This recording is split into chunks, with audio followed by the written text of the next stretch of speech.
Hey traders, welcome to Charts and Coffee. Great to see everyone. Hope everyone's doing well. Happy Tuesday. All right, so let's get to it. We've got an interesting couple of days ahead of us. Number one, today's pretty quiet. Yes, we had some employment cost index, HPI, Chicago PMI, consumer confidence, and normally we actually might care a little bit about that data. Not really a big deal, only because hot zones, these scheduled high impact, high volume economic events, are relative to whatever's coming up. And tomorrow we have, forget ADP, forget ISM, forget JOLTS.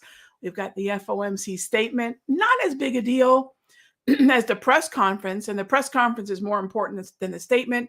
And the statement's more important than the quarter point bump that we're likely to get. So quarter point hike baked into the cake. What does the statement tweak? Is it starting to align with the expectation that we're going to get one, maybe two more hikes and then hold? And then does the press conference back up? Does it clarify? Does it anchor what we assumed, we understood as a trading and investing public about the 2 p.m. event? There's 30 minutes between the two events. They really are a complementary set of events, because if Powell basically unravels whatever we thought the statement in the Fed funds rate means, we see a lot of 230 presser volatility. If he can just solidify what we think we understood, it tends to be an easier FOMC Wednesday. But then that's not it. We go into the ECB on Thursday. The central bank events, gang, are far, far, far more important. I know this might sound a little crazy, but they're far more important than really the temporary, incredible, no doubt, volatility that we're going to get from Apple, Amazon. Those aren't necessarily going to be the further reaching impact. So if we want to see volatility for maybe 1, 2, 3 sessions, yeah, earnings might do that. But longer term, where are we going to be in March, April, May? That is the culmination of those two really significant central bank events. So I'm not really that concerned about earnings, right? I'm much more interested in what is it that Powell and Lagarde are going to communicate Wednesday and Thursday, respectively. That is the economic calendar. I'm not going to emphasize earnings. And earnings are going to be the thing that everyone's talking about, but it won't necessarily have further reaching implications, right? So please remember, macro moves the market more significantly than, a handful of very important high concentration weighted stocks, but the macro is going to move the market far more significantly. All right, so let's go ahead and jump on over to the charts. And of course, your questions, the layout that we have been using the last few shows is the TOPS premium layout. We're going to be talking a whole lot more about that on the 15th. A lot of you have been asking, Rag, I see a new addition on your screen. And this is something we've been talking about quite a bit in the Sector Secrets Mastery.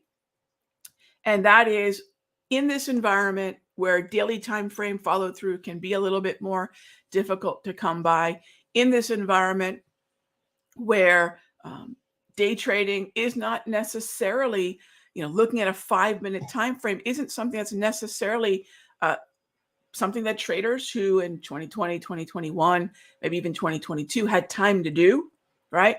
We're finding that the 1 hour is serving lots of really important needs. One, Rag, I got to slow the markets down. I don't have the availability to my screen as I once did 12 months ago, 8 months ago, 6 months ago, right? And then, Rag, where do I find the follow through in what has felt to be a very frustrating market? And the answer to both of those is not necessarily day trading, but not necessarily longer term expectation and daily time frame swing trading either. It's a sweet spot at the 1 hour. All right, so you'll see a lot more of that on my screen. So with that being said, let's go ahead and jump into our questions. Good to see everybody. Hey there, Christina and Monica, Debbie, Derishka, good to see you all. Hey there, Paul. Hey there, Mark. Bill, great to see everyone. Shane, good morning. All right, so first up, Stacy, good morning. Hit the like button. I appreciate that, Stacy. I appreciate that very much. Absolutely. Okay, so let's get to it. Let me earn that like And first up, Mimi says, what point price with YM and, oh, how much is each point worth? Sure. So if we're looking at the S&P, and Mimi, we'll be getting into this more. I'll be talking more about point values and alternatives because ES and YM are the mini S&P and Dow futures. The S&P futures, I would say if you're a brand new futures trader, Mimi, focus on the MES or maybe even the SPY puts and calls. ES is a very leveraged product. There's a lot of leverage behind, Dow is 5 points and $5 per point. Or for, the smallest movement, a tick is really what it would be considered, is $5. For the NASDAQ, it's 20. For the S&P, it's 50. For the Russell, it's 50. These points from 41.43 to 41.40 or to 40.42 to 40.43 would be that move. $12.50 per quarter point. That's another way to look at it because these move in quarters. Remember that something as leveraged as the futures contracts can be very appealing. But please, and I love that you're asking, what's the dollar amount associated with the price?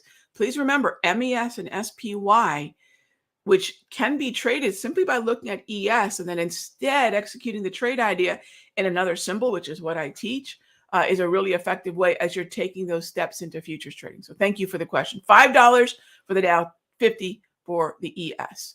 All right. And by the way, again, don't presume then the Dow is lower risk because the Dow moves more points in any given hour than, say, the S&P or the NASDAQ do. Although the NAS is pretty volatile, too, in terms of sheer number of points it can move. All right. Next up, Robert, do the DPMR's daily price movement ranges correlate to average true range at all, or is it something completely different? It's something completely different. The common denominator between a PMR, a price movement range, and an ATR, an average true range, is probably range. That's really it. The way they're calculated is completely different. DPMRs, HPMRs, the PMR process is based on historical volatility. Right? Average true range is usually 7, 14, 21 periods usually. So it's the difference between, let's say we're looking at a 1 hour chart, right? Just even the data is dramatically different, Robert. And the way in which we curate the data is also, again, dramatically different. The average true range on any given popular setting might be looking at a 7 setting, which means 7 1 hour candles. So I'm looking at the last 7 hours of range. 14, right? Just do the math or whatever. When you introduce the PMRs to a 1 hour chart, to a daily chart, to a 5-minute chart, we're talking 6 months. So there is a pattern within volatility that is repeating. And we quantify that with a range. And then we apply it to the chart. But the only way to see that pattern is to have enough data to say, all right, now it's emerging. I don't think you'll see the patterns in a 7, 14, or 21 period. Y'all remember that scene from Hunt for Red October? This is what I think about. You remember when the one guy on the sonar recognized the pattern for the Red October? Great movie. And when it was slow, the computer couldn't recognize the sound from, whales talking to each other. But when you sped it up, when you had more data, you could see the pattern and it was rhythmic. It wasn't anything in nature. I don't know if y'all remember that scene when he tells the captain, I know how to track it now. I know what to listen for, but he needed more data. He needed to be able to repeat the pattern enough to see it. That's PMRs, Hunt for Red October. So that's the big difference, Robert. Yes, the data is different. The curation of that data is different. But the real bottom line is, can I recognize the pattern? And we're just not going to see it in such a short look back as 7, 14, or 21. So thanks for the question. I appreciate it. All right. How are you doing? I haven't seen you in a very long time. Zyanda, how are you? Would it be possible to add major spot FX pairs to the Preemie HPMR? I appreciate the request. We don't really trade Forex that much here. It's sadly something that I love, but it's not something that we have a lot of, frankly, interest in. And I don't have plans for it in the near term. I'm not saying no, never, but in the US, Forex is, look, the most popular market in the world, the one that we focus on the most. I should say the US, the most popular market in the US is probably options on stocks and options on ETFs. That's very, very popular. Is for active traders. I'd say stocks are probably up there too themselves. This is a stock-oriented country for trading and investing. When I leave the US, my friend, I was in UK, but a few years ago, oh my gosh, currencies, everyone's fluent in currencies. It's just a different reality. But in the US, and as far as even brokers, it's just not there. Maybe someday we would create it as a separate pack. But right now, I got to be frank with you, I don't have plans for it. Mostly what we do when it comes to currencies, as we look at the currency ETFs, most of which are pretty darn liquid for the majors, and the futures currencies, which are pretty darn liquid for the majors as well. The Chicago Mercantile Exchange has been continually topping somewhere around $250 million in turnover per day, which is quite liquid. So $250 million. I know it's a far cry from Forex, but we just don't have the demand for it. And when I add more symbols to any of the PMRs, remember, we are then putting more load on Thinkorswim. So we're really, really choosy about what we add. So for now, I know it's probably a longer no than was needed, but right now the simple answer is no. But I at least wanted you to know why. Until there's more demand for something like that, I can't bog the platform and the indicator down with data that just isn't going to be used. And it's the same answer for certain stock symbols and for certain future symbols, right? We try to focus on the things that the widest group of traders are interested in, and that personally that I am finding the most success trading in. But I do love Forex. I really do. I just haven't been emphasizing it as much here with the Simpler community. All right, next up, how about Len for a longer term on the 1 hour? I don't know that we have Len. Nob, we're still building out. I mean, we're still in the last stages of all the build out for the price movement ranges. And I don't believe we have Len on there, Lennar. But remember, it isn't just about the DPMRs, gang. Before DPMRs, think about layering the information you put on your chart. All right. And it's not that we may not add it. We'll take a look at it, Knob or Lever. What I would say is this. Let's start with the market structure first, because DPMRs or no DPMRs, without tops, without the way in which we can recognize market structure, even a DPMR can be used incorrectly. So that means the first thing I want to do, I'm going to grab my drawing tools here, is head down to the very bottom of the chart.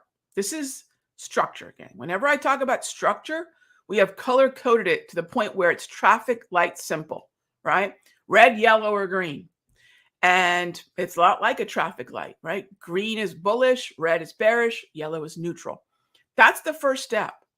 Every trade I make, whether that be a 5-minute chart or a weekly chart, the first step is down there. This is going to tell me which direction the probability is. A lot of traders get direction wrong. They find setups, right? But is that setup in the direction of the path of least resistance? Yes. So I would, for the most part, want to be long. Now I've got the most important piece of my trading plan set.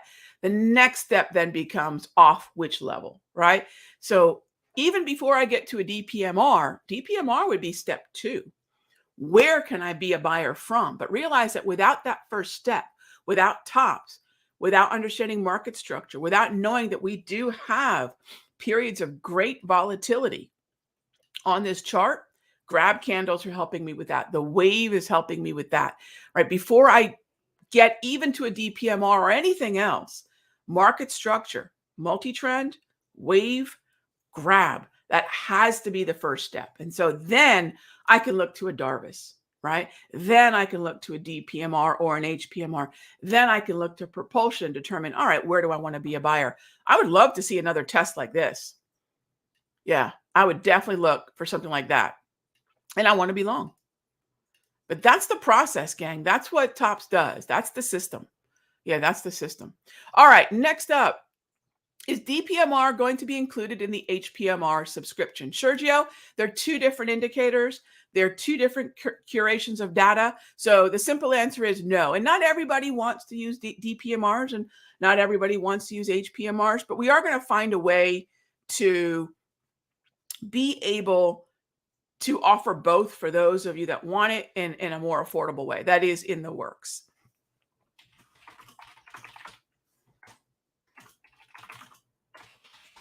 All right.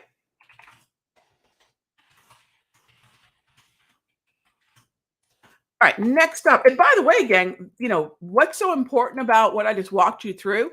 I'm happy to talk about process all day long. But remember, the process that I'm walking you through is reliant on a system. And that system is reliant on automating things that we as humans tend to add a lot of feel and a lot of emotion and a lot of opinion to. The way that I'm able to trade without that feel and opinion and emotion, none of which is going to help us as a trader, is to automate the process in that we have indicators that say, this is what you're allowed to do. This is why, this is where. So at this stage in my career, 35 years in, I'm realizing, Rog, how can I take the things that I've been doing manually for 3 decades and automate, right? This isn't about new things. This is about automating things that will quicken the learning curve for someone who hasn't been at this for 3 decades. So remember, we want to take things and take the emotion and the feel and the opinion out of it. The more those things are at work, the more we're going to be subjected to mistakes, right? And decisions that are not based on what we see, but what we think, right? So those indicators are really key to the process. All right, next up is, and I appreciate the question, Sergio. Speaking of Forex, what is the difference in trading 6E and Euro US? One is a futures contract with all the implications of a futures contract. It is exchange traded. There are fees that are going to go to the exchange. It's not truly 24-hour. It's lower liquidity. Nothing wrong with it. It's just a different way of looking at the euro on exchange. Euro US is Forex. Forex is without a centralized exchange. Forex is the network of banks and companies and brokers that are communicating what they feel the value of the euro versus US dollar is, which is simply, what's the rate if we all got on a plane and landed in Charles de Gaulle, we're in Paris, and I've got a pocket full of dollars, how many euro do I get for each dollar that I have? So the difference is, looking at an off-exchange market, the biggest market in the world, the symbol that you asked about, Trader Momo, is the biggest market of any kind in the world. Euro US is the biggest symbol in the biggest market. So it's really a liquidity, in many ways, access tool. And then I think another really important thing to differentiate is you can't use volume tools on Forex because it's off exchange. There's no way to know what all the volume is. There's no way to say, this is all the volume coming into this symbol. I can do that with 6E. I can't do that with Euro US. So one of the other reasons that I like to keep an eye on the way in which the different advantages and disadvantages, and by the way, Forex is still pretty highly leveraged. I believe it's still 50 to 1 in most parts of the earth. All right. Paul says we're fluent in US dollar conversion here in Canada. I would imagine so. I would, Paul. And, I love that. Look, it's a funny US phenomenon where currencies are just not something that a lot of traders are fluent in, interested in. They're far more interested in Apple than the euro. It's just the way that nothing good, nothing bad. It just is what it is. Yeah. All right. Can we take a look at PayPal? Sure. Let's jump on over there. All right. PayPal, choppy, arguably overbought, below the 200. Remember I said about structure, everything's automated, gang. That's what Tops does, right? That's what Tops does. We make everything objective, right? So I would say be careful. We're more or less bearish on PayPal, but I will tell you what, gang, we've been talking about this when it comes to Tesla and Amazon. I am not a bear in this market. I want to find stocks that are stronger. I'm not looking for counter trend trades. I don't hate my money. I'm not necessarily looking for overbought shorts either. I'd rather be a buyer on the other side of that move. But we do seem to have quite a few of overbought symbols, as long as we remember that the path of least resistance continues to be mostly higher or we prioritize the trends. How do we do that? We need a way to automate the process. And we go right back to tops, wave, grab, multi-trend. So that's something that I would keep in mind in terms of if there are overbought markets, do we really want to commit to them? I would say find an uptrend to buy the dip on, or find an oversold market to get long in. And then if you do want to take a short, be a little bit more nimble about the first target. Don't expect lower lows necessarily on those daily time frames. All right, gang. Just like that, I am out of time and even ran over. As always, gang, thank you so much for the questions. Thank you so much for dedicating yourselves to being better traders. We're going to tackle a lot of that. What am I doing in 2023? February 15, save the date, pencil that in. I'm looking forward to seeing y'all. And in the meanwhile, be good to each other. Today is a caution day, end of month, so be careful. End of month shenanigans are real, not as intensive as end of year or end of quarter, but be careful. I will see you all tomorrow, same time, same station. Be good to each other.